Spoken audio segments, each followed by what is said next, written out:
മധ്യ കേരളത്തിന്റെ കിഴക്കൻ അതിർത്തിയിൽ കേരളത്തിന്റെ നെല്ലറ എന്നറിയപ്പെടുന്ന പാലക്കാട് ജില്ലയിൽ നെന്മാറയ്ക്ക് സമീപം ഇലവഞ്ചേരി എന്ന ഒരു കൊച്ചു ഗ്രാമമുണ്ട്.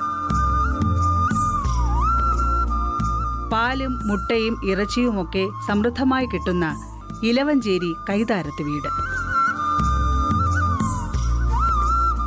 ഇവിടെ ഷാജി ഏലിയാസ് ആന്റണി എന്ന 43-കാരനും ഭാര്യ നിഷയും മക്കളായ ഷൈനും അന്നയുമുണ്ട്. സ്വന്തമായുള്ള 10 ഏക്കറിൽ 3 ഏക്കർ ഭൂമിയിൽ വിയർപ്പൊഴുക്കി ഷാജിയും നിഷയും കൊയ്തെടുക്കുന്നത് ആരും കൊതിക്കുന്ന അന്നം തന്നെ. വീടിനോട് ചേർന്നുള്ള ഈ പുരയിടത്തിൽ ഇല്ലാത്ത കൃഷികളൊന്നുമില്ല. മുളക്, വെണ്ട, കത്തിരിക്ക, ചീര, പയർ തുടങ്ങി വീട്ടാവശ്യത്തിനുള്ള എല്ലാ പച്ചക്കറികളും ഈ പറമ്പിൽ ഇവർ കൃഷി ചെയ്യുന്നു. പച്ചില വളവും ചാണകവും യഥേഷ്ടം കിട്ടുമെന്നതിനാൽ ജൈവിക രീതിയിലാണ് കൃഷി ചെയ്യുന്നത്. ഏതു കാലാവസ്ഥയിലും മലനിരകളിൽ നിന്നും ഊറിവരുന്ന വെള്ളം ശേഖരിച്ചാണ് കൃഷിക്കായി ഉപയോഗിക്കുന്നത്. അതിന്റെ അംഗീകാരമെന്നോണം ഇത്തവണ സംസ്ഥാന സർക്കാർ മൃഗസംരക്ഷണ വകുപ്പിന്റെ മികച്ച സമ്മിശ്ര മൃഗപരിപാലകനുള്ള 1 ലക്ഷം രൂപയുടെ അവാർഡ് കൈതാരത്ത് വീട്ടിലേക്കെത്തി. കുടുംബകൃഷിക്ക് വേണ്ടി അന്താരാഷ്ട്ര സമൂഹങ്ങൾ പോലും 1 വർഷം നീക്കിവച്ച ഈ കാലയളവിൽ തന്നെ ഷാജിയെയും കുടുംബത്തെയും അവരുടെ ലക്ഷ്യബോധമുള്ള അധ്വാനത്തെയും സംസ്ഥാന സർക്കാർ ആദരിച്ചു എന്നത് സ്തുത്യർഹമായി. ഉപജീവനത്തിന് വേറെ വേഷങ്ങൾ അണിഞ്ഞെങ്കിലും ഒരു നിയോഗം പോലെ ഷാജി എത്തിച്ചേർന്നത് കൃഷി, മൃഗ, പക്ഷി പരിപാലനത്തിലായിരുന്നു. ഞാൻ ചാലക്കുടിക്കടുത്ത് തൂമ്പാക്കോട് എന്ന് പറഞ്ഞ സ്ഥലത്താണ് ജനിച്ചത്. എൻ്റെ വിദ്യാഭ്യാസ കാലഘട്ടം കഴിഞ്ഞ് ഞാൻ ബസ്സിലാണ് പണിക്ക് കയറി. അതിൽ ബസ്സിൽ ജീവിതം എല്ലാ തരം പണികളും പഠിച്ച് ലാസ്റ്റ് 2 വണ്ടി വാങ്ങി സർവീസ് നടത്തിയിരിക്കുമ്പോൾ സർക്കാരിൻ്റെ ഒരു പുതിയ നയം വന്നു. 15 വർഷം കൂടിയ പഴക്കമുള്ള വണ്ടികൾ ഉപേക്ഷിക്കണം, പുതിയ വണ്ടികൾ ഇറക്കണമെന്ന് പറഞ്ഞപ്പോൾ നമ്മുടെ സാമ്പത്തികം അതിനനുവദിക്കാത്തതുകൊണ്ട് ആ ബസ്സുകളെല്ലാം വിറ്റ് ഞാൻ പാലക്കാട് ജില്ലയിൽ കയറാടി എന്ന് പറയുന്ന സ്ഥലത്ത് വന്ന് കുറച്ച് സ്ഥലം വാങ്ങി താമസമാക്കിയപ്പോൾ നമുക്ക് അറിയാവുന്നതും മുൻ പരിചയമെന്ന നിലയ്ക്ക് ആദ്യം 4 പശുവിനെ വാങ്ങി വളർത്തി. അതിന് ഫീഡ് കൊടുത്ത് സംഘത്തിൽ നിന്ന് ഫീഡ് മേടിച്ച് ആ സംഘത്തിൽ പാലളന്ന് കഴിഞ്ഞപ്പോൾ നമുക്ക് മുന്നോട്ട് കൊണ്ടുപോകാൻ പറ്റാത്ത സ്ഥിതി വന്ന് ഞാനത് ഡ്രോപ്പ് ചെയ്തു, അവസാനിപ്പിച്ച് ഇരിക്കെ ഞാൻ വീണ്ടും ആട് വളർത്തൽ തുടങ്ങി. അതൊരു 10-60 ആടായി ഇരിക്കുമ്പോൾ ആടുകൾക്ക് അസുഖം വരുമ്പോൾ ഹോസ്പിറ്റലിൽ പോകും. അങ്ങനെ ബന്ധത്തിൽ അന്നത്തെ അവിടുത്തെ വെറ്ററിനറി സർജൻ പറഞ്ഞു, എന്നുമാതിരി വെറ്ററിനറി സർജനായ ബിജു പറഞ്ഞു, ഡോക്ടർ ബിജു ഒരു പ്രപ്പോസൽ ഉണ്ടാക്കി തരുന്നു. ആ പ്രപ്പോസൽ നബാർഡിൻ്റെ സ്കീമായിരുന്നു. അങ്ങനെ ഞങ്ങൾ എൻ്റെയും ഭാര്യയുടെയും പേരിൽ 2 സ്കീം നബാർഡിൻ്റെ ഉണ്ടാക്കി അയച്ച് അതിന് സാങ്ഷൻ കിട്ടിയതനുസരിച്ച് ഞങ്ങൾ 20 പശു വാങ്ങിയിട്ട് ഒരു ഫാം കയറാടി സ്ഥാപിച്ചു. നബാർഡിന്റെ സഹായത്തോടെ 20 പശുക്കളുമായി തുടങ്ങിയ ഷാജിക്ക് ക്ഷീരമേഖലയിലെ വിപ്ലവത്തിന്റെ ചാലുകൾ വളരെ പെട്ടെന്ന് തന്നെ പിടികിട്ടി. പാൽ വിപണിയിലെ അനന്ത സാധ്യതകൾ തിരിച്ചറിഞ്ഞ ഷാജി പിന്നീട് ഈ മേഖലയിൽ നിന്നും പിന്നോട്ടു പോയില്ല. ഏറ്റവും ചുരുങ്ങിയ ചിലവിൽ പശുക്കൾക്കായി 4 നിരയായി 28 മീറ്റർ നീളമുള്ള ഷെഡിൽ ചൂടുള്ള വായു തങ്ങി നിൽക്കാതെ ചുറ്റും തുറസായ സൂര്യതാപത്തെ വെല്ലാൻ ഓലമേഞ്ഞ മേൽക്കൂര.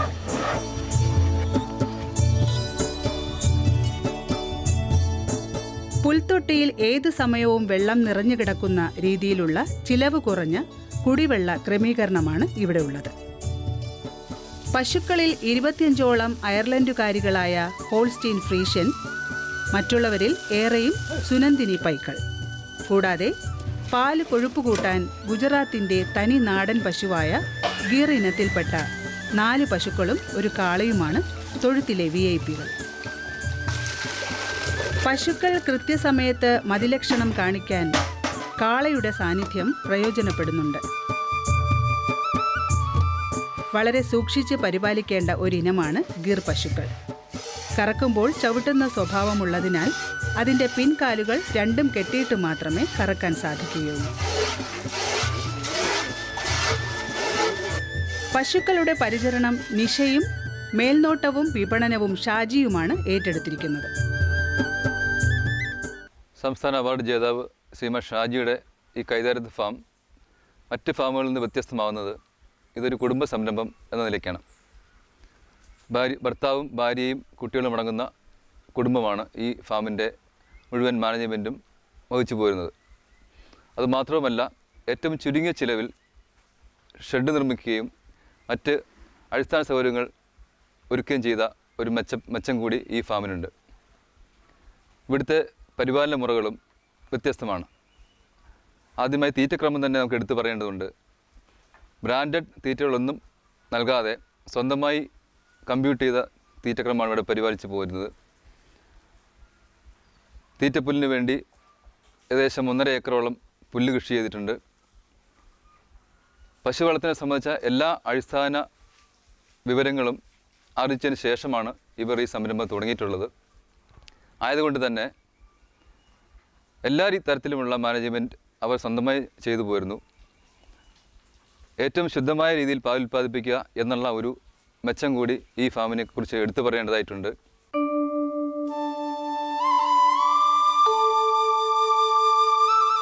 രാവിലെ 4:30 മണിയോടെ ഫാം ഉണരും. ഷാജിയുടെയും നിഷയുടെയും കാലൊച്ച കേട്ട് മയങ്ങുന്ന സുന്ദരിമാർ ഉണരും.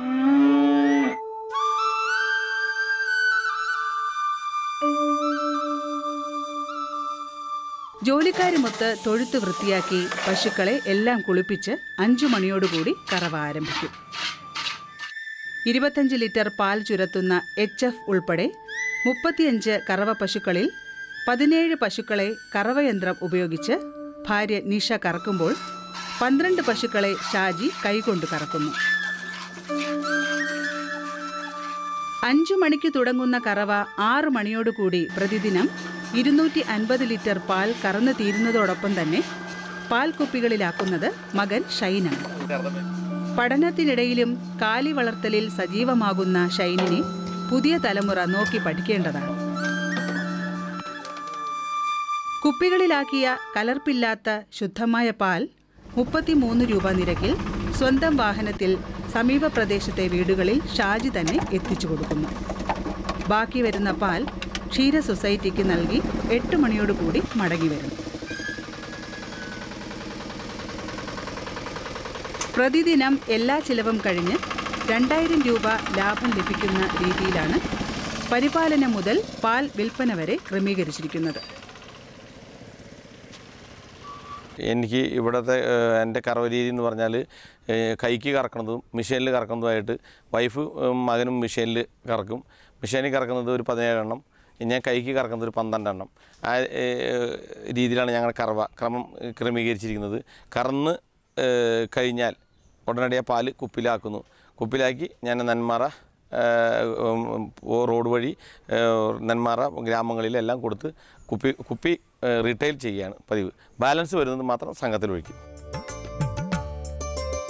പശു വളർത്തൽ തുടങ്ങിയ കാലത്ത് ചെലവ് കുറഞ്ഞ തീറ്റ എന്ന നിലയിൽ പെല്ലറ്റ് തീറ്റയും ബിയർ വേസ്റ്റും ചോളത്തൊണ്ടും നൽകിയിരുന്നു. പശുക്കൾക്ക് ആരോഗ്യ പ്രശ്നം കണ്ടു തുടങ്ങിയതോടെ സ്വന്തമായി ചിട്ടപ്പെടുത്തിയ പൊടിയരിയും തവിടും ചോളപ്പൊടിയും നെല്ല് പാറ്റുമ്പോൾ ബാക്കിയാവുന്ന അരിയുടെ അംശമുള്ള വന്നലയും ഒപ്പം വിറ്റാമിൻ കാൽഷ്യം പൊടികളും ചേർന്നതാക്കി മുഖ്യ ഭക്ഷണം. പാലക്കാട്ടുള്ള ചിപ്സ് ഫാക്ടറിയിൽ നിന്ന് പിക്കപ്പ് വാൻ നിറയെ കായ്ത്തൊലിയും ചക്കമടലും പതിവായി എത്തിച്ച് ചാഫ് കട്ടറിൽ അരിഞ്ഞ് പശുക്കൾക്ക് നൽകാറുണ്ട്. പശുക്കളുടെ പരിപാലനത്തിനും പുല്ലരിയാനും കൃഷിത്തോട്ടത്തിലെ സഹായത്തിനുമായി 6 ജോലിക്കാർ ഷാജിയോടൊപ്പം കൂടെയുണ്ട്. 1.5 ഏക്കർ സ്ഥലത്ത് സമൃദ്ധമായി വിളഞ്ഞുകിടക്കുന്ന CO3 ഇനത്തിൽപ്പെട്ട തീറ്റപ്പുല്ലും പൂവാലികൾക്ക് ഏറെ പ്രിയങ്കരമാണ്. ഇവിടുത്തെ തീറ്റക്രമം പ്രത്യേകിച്ച് എടുത്തു പറയേണ്ട ഒരു വസ്തുത തന്നെയാണ്. അൺകൺവെൻഷണൽ മെത്തേഡിലുള്ള തീറ്റകൾ, അതായത് സാധാരണ നമ്മൾ വേസ്റ്റാക്കി കളയുന്ന പല സാധനങ്ങളും ഇവിടെ നമ്മൾ തീറ്റയ്ക്ക് ഉപയോഗിക്കുന്നുണ്ട്. ഉദാഹരണമായി കായത്തൊലി, ഇത് വളരെ നല്ല ഒരു ആഹാരം തന്നെയാണ്. ഏകദേശം 8% പ്രോട്ടീൻ അടങ്ങിയിട്ടുള്ള ഒരു അൺകൺവെൻഷണൽ ഫീഡാണ് കായത്തൊലി. ഒരു ദിവസം ഈ കായത്തൊലി നൽകാതിരുന്നാൽ ഇവിടെ 30 മുതൽ 40 ലിറ്റർ പാലിൻ്റെ കുറവ് വരാറുണ്ട്. അതുകൊണ്ട് തന്നെ അതിൻ്റെ ഗുണം നമുക്ക് മനസ്സിലാക്കാൻ സാധിക്കുന്നതാണ്. അതുപോലെ തന്നെ ഇവിടുത്തെ കുടിക്കാനുള്ള ജലത്തിൻ്റെ ലഭ്യത, തീറ്റ കൊടുത്തതിന് ശേഷം ഏത് സമയവും ഇവിടെ ഇഷ്ടം പോലെ കുടിക്കാനുള്ള ശുദ്ധമായ ജലം അവൈലബിൾ ആണ്. അതുപോലെ പച്ചപ്പുല്ലും അവൈലബിൾ ആണ്. മറ്റുള്ള തീറ്റകൾ ഇവിടെ റോ മെറ്റീരിയൽസ് വാങ്ങി ഞങ്ങൾ തന്നെ ഇവിടെ കമ്പ്യൂട്ട് ചെയ്ത് മിക്സ് ചെയ്ത് കൊടുക്കുകയാണ് ചെയ്യുന്നത്. പശു വളർത്തലിനൊപ്പം തന്നെ മൃഗസംരക്ഷണ മേഖലയിലെ മുയൽ വളർത്തലിലൂടെയും ആദായം കണ്ടെത്തുകയാണ് നിഷ. ഓമന മൃഗഗണത്തിൽ പെടുന്നതിനൊപ്പം സ്വാദിഷ്ടമായ ഒരു മാംസവിഭവം എന്ന തലത്തിലും മുയൽ ഇന്ന് മലയാളികൾക്കേറെ പ്രിയപ്പെട്ടതായിരിക്കുന്നു. വളരെ ആദായകരവും ആസ്വാദ്യകരവുമാണ് മുയൽ വളർത്തൽ. മുയലുകൾക്കുള്ള സമീകൃത ആഹാരമായി വിപണിയിൽ ലഭിക്കുന്ന റാബിറ്റ് പെല്ലറ്റാണ് പ്രധാനമായും നൽകുന്നതെങ്കിലും പോഷകപുഷ്ടമായ ഒരാഹാര രീതി ഇവിടെ അവലംബിക്കുന്നു. മുലയൂട്ടുന്ന മുയലുകൾക്കും ഗർഭാവസ്ഥയിലുള്ളവയ്ക്കും പ്രായമനുസരിച്ച് 100 മുതൽ 150 ഗ്രാം വരെ ഖരാഹാരം നൽകും. ഒപ്പം പച്ചപ്പുല്ല്, മുരിക്കില, ക്യാരറ്റ്, ക്യാബേജ്, പച്ചക്കറിയുടെ അവശിഷ്ടങ്ങൾ എന്നിവയും നൽകുന്നു. ഞങ്ങൾക്കിവിടെ Soviet chinchilla, New Zealand white, grey giant, Angora എന്നീ 4 ഇനത്തിൽപ്പെട്ട മുയലുകളാണ് ഞങ്ങൾ വളർത്തുന്നത്. വളരെ ചിലവ് കുറഞ്ഞ രീതിയിൽ ഏതൊരു വീട്ടമ്മമാർക്കും വളർത്താൻ പറ്റുന്ന ഒരു മൃഗമാണ് മുയൽ. രാവിലെ പയറ് കുതിർത്തിയതും കുടിക്കാൻ ശുദ്ധമായ വെള്ളവും വെച്ച് കൊടുക്കും. ഉച്ചയ്ക്ക് ശേഷം ധാരാളം പുല്ല്. അത്രയേ ഉള്ളൂ അവരുടെ ഒരു പിന്നെ വൃത്തി ഉണ്ടായിരിക്കണം. കൂടും പരിസരവും മുയലിൻ്റെ എപ്പോഴും വൃത്തിയായിരിക്കണം. പിന്നെ ഇവരുടെ പ്രസവ കാലാവധി എന്ന് പറഞ്ഞു കഴിഞ്ഞാൽ 6 മാസം കഴിയുമ്പോൾ നമുക്ക് കുഞ്ഞുങ്ങളുണ്ടായ 6 മാസം കഴിയുമ്പോൾ നമുക്ക് ക്രോസ് ചെയ്യാം. 28 ദിവസം മുതൽ 32 ദിവസം വരെയാണ് ഗർഭകാലാവധി. കുഞ്ഞുങ്ങളുണ്ടായാൽ ഞങ്ങൾ ഒരു ബോക്സ് ഉണ്ടാക്കിയിട്ട് അതിനകത്ത് പ്രസവിച്ച ഉടനെ തന്നെ കുഞ്ഞുങ്ങളെ മാറ്റുന്നു. ഒരു പ്രസവത്തിൽ ആവറേജ് ഒരു 7-8 കുഞ്ഞുങ്ങളാണ് ഞങ്ങൾക്ക് കിട്ടിക്കൊണ്ടിരിക്കുന്നത്. പ്രസവിച്ച ഉടനെ തന്നെ കുഞ്ഞുങ്ങളെ ബോക്സിലേക്ക് മാറ്റുന്നു. 2 നേരം തള്ളയെ കുഞ്ഞുങ്ങളുടെ അടുത്തേക്ക് കൊണ്ടുപോയി പാല് കുടിപ്പിക്കുകയാണ് ചെയ്യുന്നത്. 10 ദിവസം വരെ അങ്ങനെ നോക്കിയതിന് ശേഷം കണ്ണ് തുറന്ന് നടന്നു തുടങ്ങുന്ന ഒരു പ്രായത്തിൽ തള്ളയുടെ കൂടെ കൂട്ടിലേക്ക് ആക്കുന്നു. അതുവരെ കൃത്യമായ പരിചരണം മുയൽ കുഞ്ഞുങ്ങൾക്ക് ആവശ്യമാണ്. സമ്മിശ്ര കൃഷിയുടെ രസതന്ത്രത്തിന് മാറ്റുകൂട്ടാൻ ഷാജി മറ്റൊരടവ് പയറ്റുന്നുണ്ട്. മലമ്പുഴ സർക്കാർ ഫാമിൽ നിന്നും ഒരു ദിവസം പ്രായമായ 2000 പൂവൻ കോഴിക്കുഞ്ഞുങ്ങളെ 8 രൂപ നിരക്കിൽ വാങ്ങി 45 ദിവസം സ്റ്റാർട്ടർ തീറ്റ കൊടുത്ത് ആവശ്യമായ പ്രതിരോധ കുത്തിവയ്പ്പുകൾ നടത്തി കൂട്ടിലിട്ട് വളർത്തുന്നു. തുടർന്ന് പ്രത്യേകം തയ്യാറാക്കിയ 1 ഏക്കർ പറമ്പിലേക്ക് തുറന്നുവിട്ട് സ്വതന്ത്രമായി തീറ്റിക്കും. വിശാലമായ പറമ്പിന്റെ അതിർത്തി വേലിക്കുള്ളിൽ അവ ചുറ്റിത്തിരിയും. 6 മാസം എത്തുമ്പോൾ 2 കിലോ ഭാരമാകുന്ന നാടൻ മിശ്രിതമുള്ള പൂവൻ കോഴികളെ കിലോയ്ക്ക് 170 രൂപ നിരക്കിൽ തൂക്കി വിൽക്കും. ഇതും ഷാജിക്കും കുടുംബത്തിനും അധിക വരുമാനമായി നിലകൊള്ളുന്നു. ഏറ്റവും ലാഭകരമായ ഒരു തൊഴിൽ സംരംഭമാണ് പന്നി വളർത്തൽ. മനുഷ്യർക്ക് ഉപയോഗപ്രദമല്ലാത്തതും പാഴായി പോകുന്നതുമായ ആഹാര അവശിഷ്ടങ്ങൾ മാത്രം ഉപയോഗപ്പെടുത്തിക്കൊണ്ട് പോഷകപ്രദമായ മാംസ ഉൽപാദനം നടത്താൻ കഴിയുന്ന മൃഗമാണ് പന്നി. ലാർജ് വൈറ്റ് യോർക്ക്ഷയർ, കൊഴുപ്പ് കുറഞ്ഞ ഡ്യൂറോക്ക് എന്നീ ഇനത്തിൽപ്പെട്ട 15 പന്നികളെയാണ് ഷാജി വളർത്തുന്നത്. ഹോട്ടലിൽ നിന്നും കൊണ്ടുവരുന്ന വേസ്റ്റിലെ പ്ലാസ്റ്റിക്കും മറ്റും നീക്കം ചെയ്ത ശേഷം പന്നികൾക്ക് കൊടുക്കുന്നു. റോഡിൽ എവിടെയോ വലിച്ചെറിയപ്പെടേണ്ട ഹോട്ടൽ വേസ്റ്റുകൾ ഷാജി ഇപ്രകാരം ഉപയോഗപ്പെടുത്തുന്നു.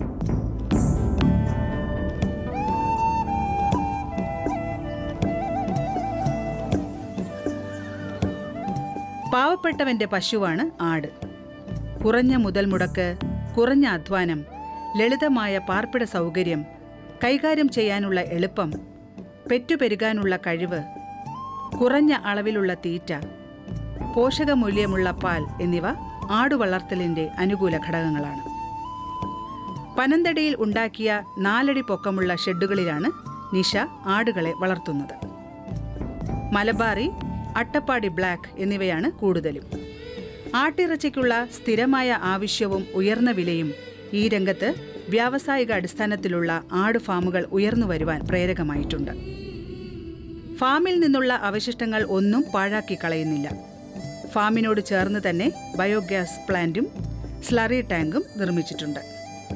വീട്ടാവശ്യത്തിനുള്ള ഗ്യാസ് പ്രവർത്തിക്കുന്നത് ഈ ബയോഗ്യാസ് പ്ലാന്റ് ഉപയോഗിച്ചാണ്.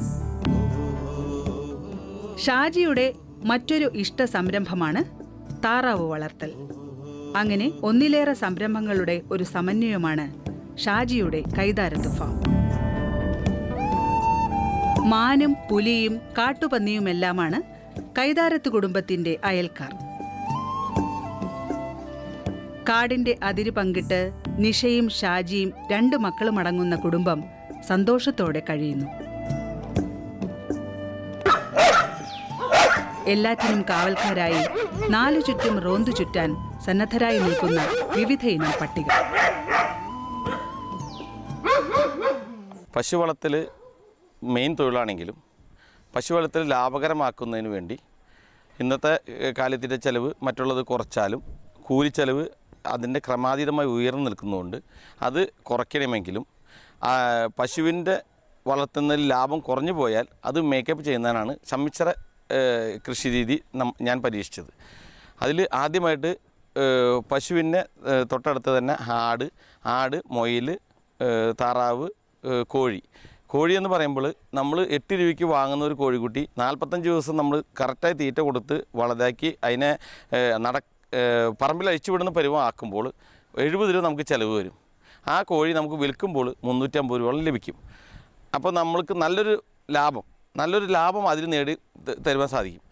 ഇതിനു വേണ്ടി എക്സ്ട്രാ ചിലവില്ല. കാരണം ചാണകം ഉണക്കുന്നതിനും മറ്റുമുള്ള കൂലിച്ചെലവ് ഒഴിവാക്കും. കാരണം ചാണകം സ്ലറി ഗ്യാസ് പ്ലാന്റിൽ പോയി ഗ്യാസ് നമ്മൾ എടുത്തതിന് ശേഷം അത് ഒരു സ്ഥലത്ത് ഒഴുക്കിയിട്ടാൽ അത് ചകഞ്ഞ് ഉണക്കി കോഴി നമുക്ക് ചാണപ്പൊടിയാക്കി തരും. അപ്പോൾ കോഴിയുടെ വേസ്റ്റുകളും പിന്നെ ഈച്ച, കൊതുക് മുതലായ സാധനങ്ങൾ കൊത്തി തിന്നുന്നതുകൊണ്ട് നമുക്ക് അതിൻ്റെ ശല്യം ഒഴിവാക്കാൻ സാധിക്കും.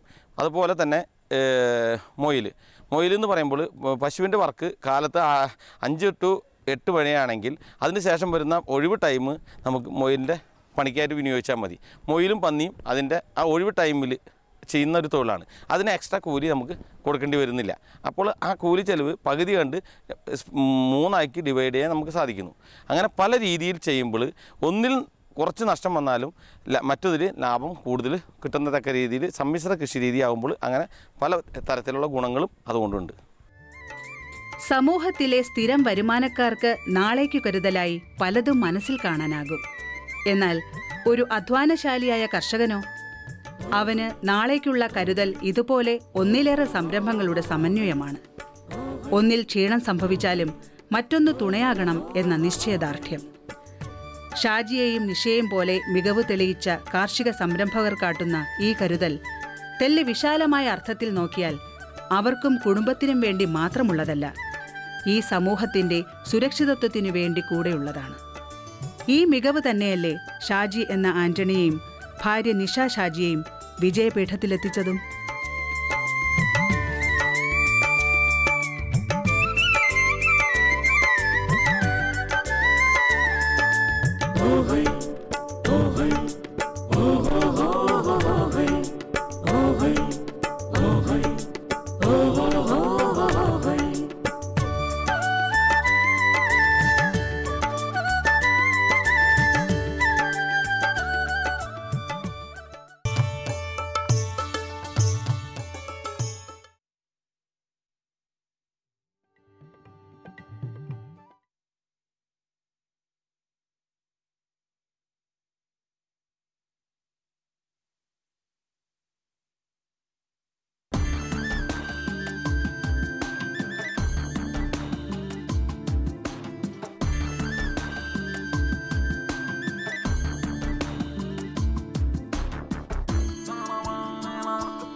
നമസ്കാരം. ദൂരദർശൻ കാർഷിക വാർത്തകളിലേക്ക് സ്വാഗതം. പ്രധാന വാർത്തകൾ.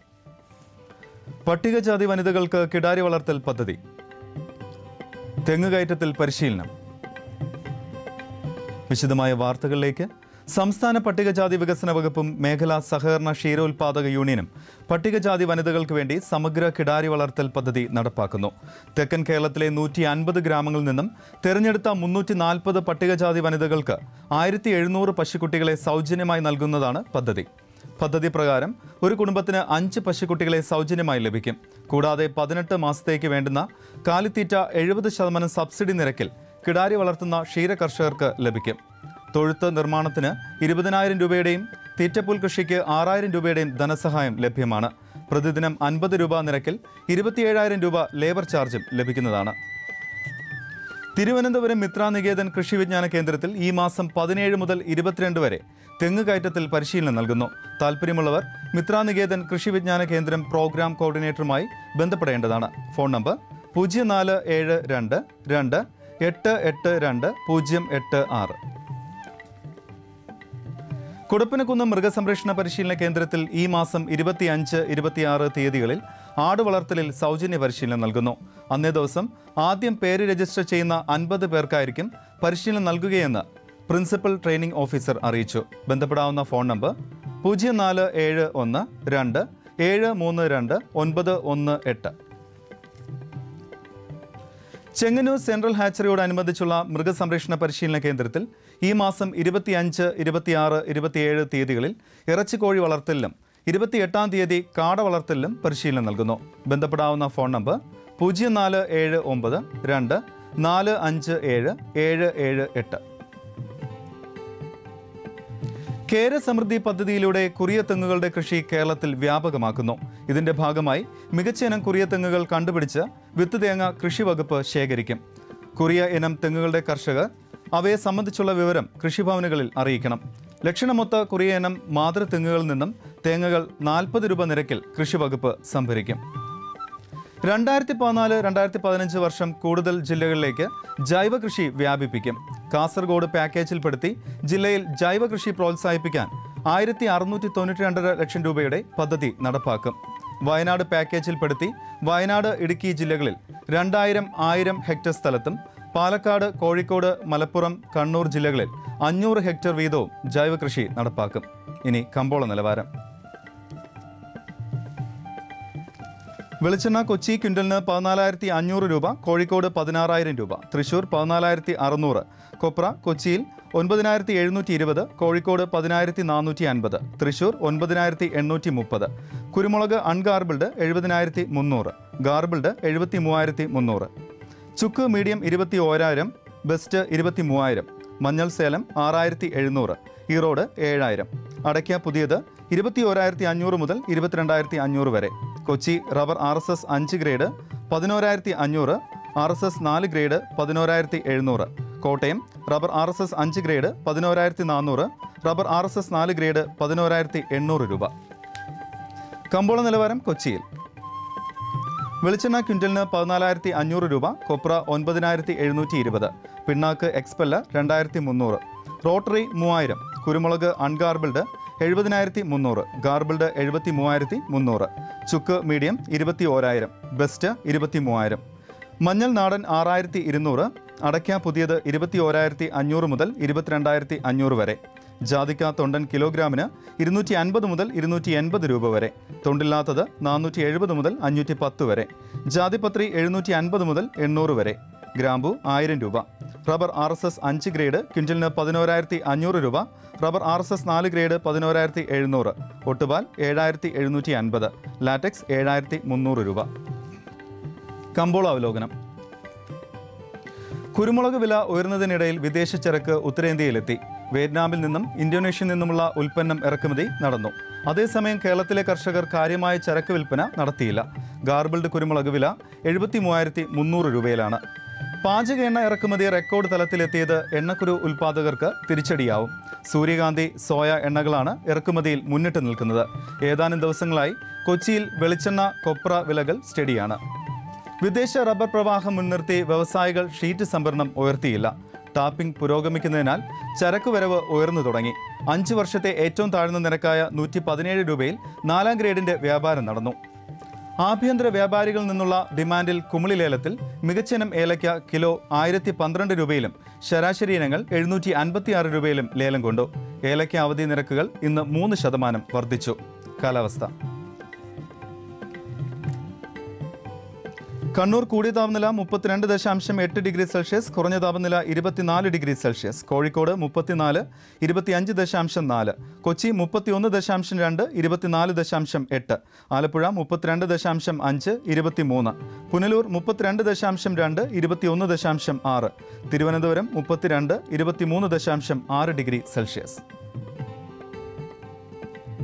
ഇന്നത്തെ കാർഷിക വാർത്തകൾ സമാപിക്കുന്നു. നമസ്കാരം.